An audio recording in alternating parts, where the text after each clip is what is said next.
Bismillah. Pullu olmaq üçün ən əsası nə lazımdır? Pullu olmaq üçün ən əsas şey tək bir faktor deyil, amma uğurlu insanların ortaq qızıl üçlüyü var. Qısa və düz deyirəm. Düz düşüncə tərzi ən əsas. Pul əvvəl beyində qazanılır, lazımdır.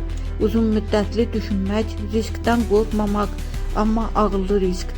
Mən bacararam inancı, pulu idarə etməyi öyrənmək. Bir çox insan pul qazana bilmir, çünki düşüncəsi kasıb qalır. İkinci, gəlirini artıran bacarıq. Sadəcə maaşla milyonçu olmaq çox çətindir. Pul gətirən bacarıqlar, satış və ünsiyyət, biznes qurmaq, rəqəmsal bacarıqlar, onlayn işlər, peşəkarlıqda top səviyyə olmaq. Qayda: nə qədər çox problem həll edirsənsə, o qədər çox qazanırsan.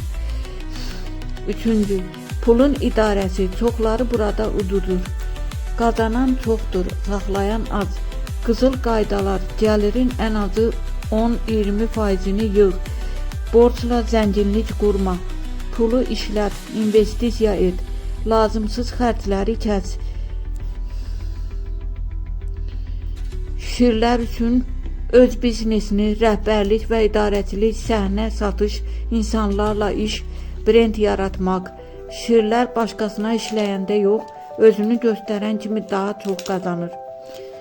Qısa formula: düşüncə plus bacarıq plus pul intizamı bərabərdir varlılıq. İstəsən sənə xüsusi varlılıq imkanı yaradan ritual deyim.